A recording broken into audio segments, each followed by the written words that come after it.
I stood up for a server who was being ripped apart. I never considered myself someone who intervenes in public confrontations. Honestly, I like to keep my head down and avoid drama.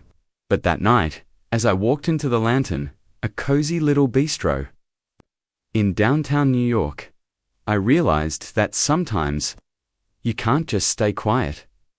The place wasn't crowded, which is why it caught my attention immediately. A few tables were occupied by couples and friends, the low hum of conversation mingling with soft jazz playing from hidden speakers. The smell of roasted garlic, fresh bread, and simmering sauces filled the air. A comforting reminder that some places still cared about atmosphere and care. I slipped into a booth near the window, pulled out my phone, and tried to zone out. I'd had a long day at work, answering emails, attending meetings, and managing deadlines that never seemed to end. All I wanted was a quiet dinner, maybe some pasta, and a chance to just breathe. Then it happened. A family of 4 sat down at a table near the bar. They seemed normal at first, but the moment Isabella, our server, approached them, the mood shifted. She greeted them politely, her tone warm but professional, and smiled. "Good evening. Can I get you started with some drinks?"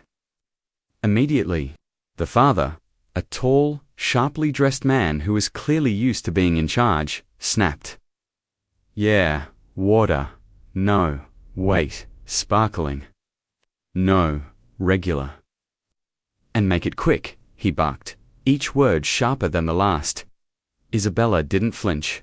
She nodded, wrote it down, her pen trembling slightly, as if it weren't just the act of writing, but keeping her composure itself that required effort.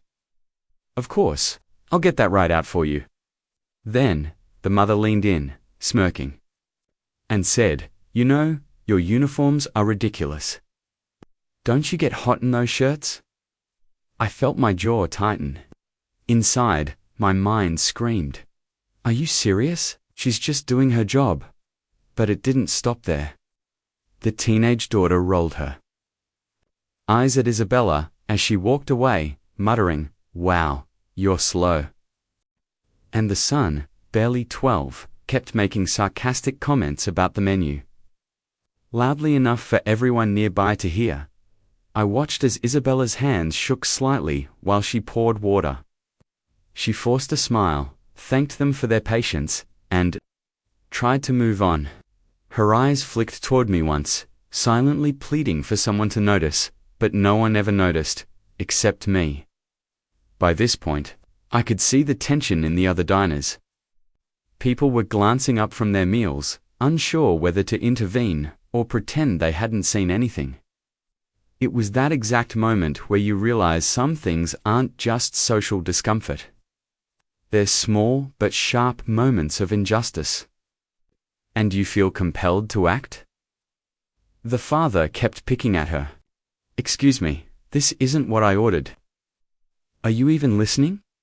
I could feel my stomach nodding. My hands curled into fists under the table. I don't know what it was, but in that moment, something in me snapped. I wasn't going to let this happen. I put my phone down, slid out of the booth, and walked toward their table. My heart was racing, my mind a jumble of thoughts. Stay calm. Don't escalate. Just speak up. "Excuse me," I said, keeping my voice steady but firm.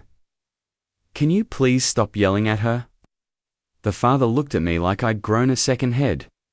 "Who are you?" "I'm just another customer," I said, "and I think you're being completely unreasonable." The mother scoffed, folding her arms. "Oh, please. It's just a little banter. Don't be such a hero." I shook my head. It's not banter if it's disrespectful, and it's affecting everyone. In this restaurant, you're making her job impossible. Isabella froze beside the table, watching this unfold. I could see she was terrified, like someone caught in a storm they didn't make, yet unable to escape.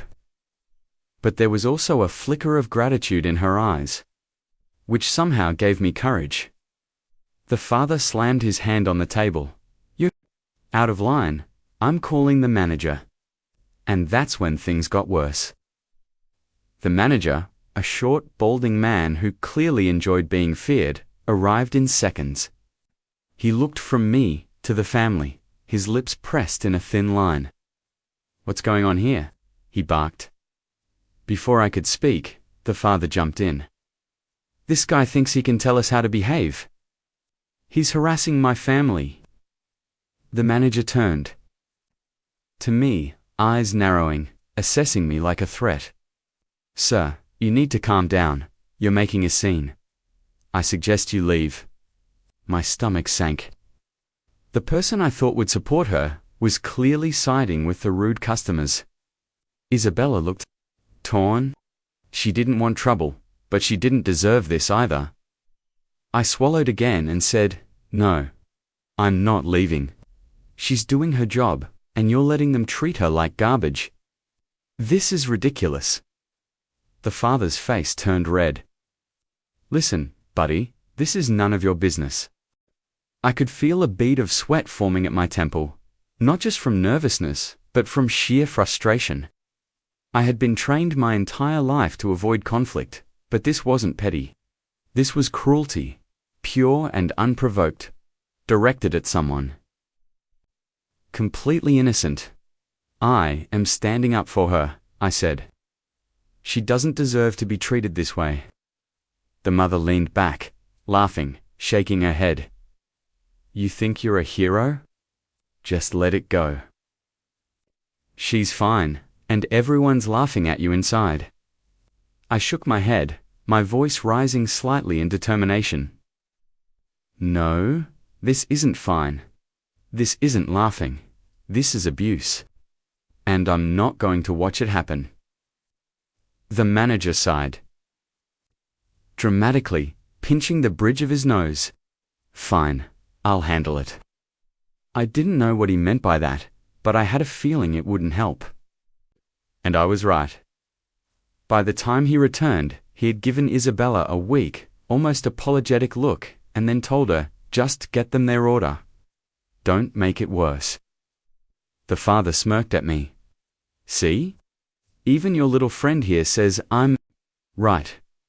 I felt my blood boil, but I forced myself to remain calm. I couldn't let them see me lose it. I could see other diners staring, their expressions ranging from sympathy to frustration. A few even whispered to each other, "Maybe someone would help." Maybe no one would. It was then that I realized this wasn't just about one rude family. It was about a system where staff are dismissed, customers are treated as untouchable, and people like Isabella are forced to endure abuse without support. I knew I had to do something. Something bold. Something that would make everyone in that room realize this was unacceptable. And I had no idea what that would be. I didn't plan on escalating things. I really didn't. But when the father slammed his hand against the table again, rattling the cutlery, and barked at Isabella like she was some kind of criminal, something inside me shifted from irritation to determination. "Double quotes, sir," I said, my voice firmer this time. "You've been rude since the moment you sat down. She's doing her job. You need to stop." The father leaned back in his chair, chest puffed out. "You don't tell me what to do. You're just enough."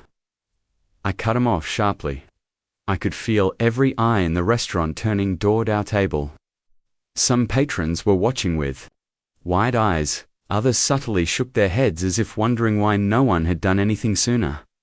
I don't care who I am. I'm standing up for someone being treated unfairly, and if you think you're entitled to belittle her, you're wrong. And I won't let it continue. The mother rolled her eyes and snickered. "Oh, please. Are you really this dramatic?" I ignored her. My attention was on Isabella, who was still standing there, awkwardly clutching a notepad, trying to act like nothing was happening. I could see her shoulders tense, the way her fingers twitched against the pen. That's when I realized she didn't Just need my words. She needed a little push to reclaim her space. Isabella, I said, leaning slightly toward her. You don't have to take this. You can speak up too. Her eyes widened. I could practically see the wheels turning in her head. She had been trained to accommodate everyone, to smile no matter what, but I could see a tiny, defiant spark. The father barked at me again. That's it, manager. Get this guy out of here. The manager appeared almost instantly, as if summoned by the tension. Sir, please calm down. I don't want any trouble, he said, not even trying to hide his impatience. I clenched my jaw.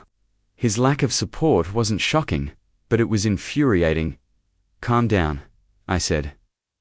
Sir, you're letting them harass your staff. This isn't about me. This is about her. And you need to do your job and stop enabling this behavior. Isabella's eyes flicked between me and the manager. She opened her mouth, hesitated, then spoke in a voice that was soft but steady. Excuse me, she said, addressing the table. I understand there may have been a mix-up with your order. I'm happy to correct it. But I will not accept being spoken to like this. I am doing my job, and I ask that you treat me with respect. I could feel my chest swell with pride. She was standing up for herself, quietly but firmly. The father's jaw dropped. Even the mother looked taken aback. Do you think you can tell me what to do? The father sneered. I'm not telling you what to do, Isabella replied, her voice gaining strength. I'm simply asking for common courtesy. If you cannot provide that, I can no longer serve you. There was a pause, a tangible silence. That fell over the restaurant. The family looked around, realizing that everyone was watching now. Other diners were holding their breath, and I could see a few nodding at Isabella, silently offering support. The manager, meanwhile, was still standing there, looking as though this situation had gone far beyond what he wanted to handle. He said, Nothing. He just tapped his pen against his clipboard, waiting for someone to make a move. I realized then that the power wasn't with him or with the rude family. It was with the collective gaze of everyone in the room. And the fact that Isabella had finally found her voice shifted the dynamic completely. The father scoffed and leaned back, trying to regain control. This is ridiculous. You'll get your tip, don't worry. But you'll regret this. I don't care about your tip, Isabella said firmly. I care about being treated with respect. At that moment, I knew the next few minutes would be critical. Either they would escalate further, or they would realize that no one was going to back down. The father's face turned crimson. He was clearly struggling to maintain his composure. Manager, he barked. Do something. The manager rubbed his temples, muttering something under his breath. He looked as though he'd rather be anywhere else. But now, with Isabella speaking up, and me standing beside her, I realized that this was no longer just a private confrontation. It had become public accountability, and there's nothing a cowardly manager fears more than the public watching him fail. The mother crossed her arms. You'll see, people like you always pay for this. You'll lose your job. Isabella's eyes hardened. I have already chosen to do my job the right way, and I'm not afraid of standing up for myself. I could see the tension ripple across the table. The children looked confused, unsure what to do. Their father's smirk had disappeared entirely, replaced by a twitching, almost panicked grimace. A small cheer went up from one of the other tables, and that seemed to galvanize Isabella even more. She straightened her shoulders, lifted her chin, and addressed the family one last time. I will give you one more chance to be respectful. If you cannot, I will ask you to leave. The father slammed his hands on the table one last time, muttering threats under his breath, but I could see that his usual confidence had crumbled. The manager shifted awkwardly, clearly unwilling to confront him directly. And then it happened.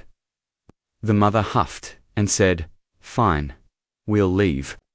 But this isn't over." The father muttered something about, "We'll be back," and stormed out, dragging the children behind him. The room felt heavy with relief. People began to return to their meals, murmuring quietly to each other about what they had just witnessed. I turned to Isabella, whose hands were shaking again. Though this time, it was from adrenaline, not fear. She gave me a small, tired smile. "Thank you," she said softly. I nodded, feeling a strange mix of exhaustion and exhilaration. "No, thank you," I said. "You handled that beautifully." The manager approached, clearing his throat. "I apologize for how that was handled," he said, looking uncomfortable. "I'll make sure this doesn't happen again." Isabella nodded politely, but I could tell she didn't fully trust him. Nor should she. As I sat back down, I realized that standing up for someone else was far more complicated than I had imagined. But it was also far more rewarding. In that moment, I knew that sometimes, you just have to be the person who refuses to look away. After the family finally stormed out, the restaurant seemed to exhale collectively. The soft jazz resumed, the clink of plates and silverware echoed, and quiet murmurs filled the space again. But there was a new energy lingering in the air, an undercurrent of respect for Isabella, tinged with disbelief at what had just unfolded. Even the usually busy bar felt lighter, as though the confrontation had cleared the tension that had been hanging in the air. Isabella remained behind the counter, wiping down glasses and rearranging utensils, her hands trembling slightly, not from fear this time, but from the adrenaline coursing through her. I approached cautiously. "You okay?" I asked softly, careful not to startle her. She looked up, her eyes still wide, but now glimmering with something I hadn't seen before. Pride. "I think so," she said. "Honestly, I never thought I'd actually stand up like that." "You did," I said, smiling. "And you were amazing." Her gaze I didn't know if anyone would have my back. And then you spoke up. That made all the difference. I shrugged, feeling slightly awkward. "Honestly, you were the one who finished it. I just started it." She chuckled softly. "Well, you started it in a way that made it possible for me to finish." The manager approached hesitantly, rubbing the back of his neck. "Sir, I want to apologize again. That situation was handled poorly. I'll be speaking with corporate about procedures, training, and other measures. There will be changes. I want you to know that." I nodded, not entirely convinced, but it was a start. Even small accountability is a step forward. Sometimes, you just need a little crack in the system to let the light in. Over the next few days, I couldn't stop thinking about that night. I learned more about Isabella than I expected. She had been working at the Lantern for almost 3 years, balancing college classes with multiple jobs. She had endured rude customers and dismissive management silently, day after day, all while maintaining a cheerful exterior. And yet, she had risen above it. That night, she had proven to herself, and to everyone watching, that she didn't have to tolerate abuse. Seeing her find her voice made me realize something important. Bravery often isn't dramatic or violent. Sometimes, it's a quiet refusal to be broken. A week later, I returned to the Lantern for dinner. Isabella spotted me immediately, a confident, genuine smile spreading across her face. "Hello again, sir," she said warmly. "Table for one." "Yep, and I'm expecting stellar service this time," I teased. "You'll get it," she said with a wink. And she meant it. I watched her work the room that night. She moved with ease, commanding tables without arrogance, and smiling without fear. Patrons responded with warmth, tipping generously, and engaging politely. And I realized that a small act of courage, when combined with support, can ripple outward in ways you never fully anticipate. The weeks following the confrontation brought changes that were subtle but meaningful. Word of the incident spread quietly. Among the staff, the manager, previously timid in addressing rudeness, was held accountable by corporate, not in a public shaming, but in the form of mandatory training, reporting procedures, and clear expectations. He became noticeably more attentive to complaints, though I could tell he still struggled with discomfort. Isabella flourished. That one stand she had taken ignited a newfound confidence. Her interactions with customers became firmer, her smile genuine, and her posture relaxed. She had reclaimed her space. Even the atmosphere of the restaurant shifted. Patrons who had witnessed the confrontation, or heard about it, treated the staff with a new level of respect. Small acts of civility became more common: polite requests, genuine smiles, careful tipping. Staff members whispered to each other, acknowledging the ripple effect of that night. And there was an unspoken sense of camaraderie and pride. One night, Aya returned for dinner alone. Isabella spotted me and came over. "You know," she said, leaning on the counter casually, "I've been thinking about that night. About how you stepped in? I realized that sometimes people like you remind me that it's okay to expect respect. And that's a big deal." I felt warmth spread across my chest. "I just did what felt right," I said. "You really carried the rest of it yourself." She laughed softly. "Well, I guess we make a good team, don't we?" "Yeah," I said, smiling. "We do." As the weeks passed, I continued to witness the small, powerful ways that night changed things. Staff spoke up more confidently when customers overstepped boundaries. Patrons who had been rude once began to approach politely, even apologizing when they realized they'd crossed a line. Isabella grew stronger, not just because of that night, but because she knew someone had her back. It wasn't just about one family, one manager, or one server. It was about dignity, courage, and the refusal to accept abuse as normal. That night reminded me that standing up for someone else can change more than one life. It can influence an entire environment. One evening, I sat back in my booth, watching Isabella move effortlessly between tables. She laughed warmly with a group of customers, her confidence radiant. Patrons responded in kind, tipping generously, and thanking her sincerely. The restaurant was alive in a way it hadn't been in a long time. I realized then that sometimes the most important battles aren't fought on grand stages. They happen quietly, in ordinary places, when someone refuses to look away and someone else finds the courage to stand beside them. That night, I left the lantern feeling quietly victorious. Not because I had done something heroic, but because I had witnessed courage, nurtured it, and helped it grow. And in a world where disrespect often feels normal, that was more than enough. Sometimes, small acts change everything. And for Isabella, for the staff, and even for me, that small act became a lasting triumph.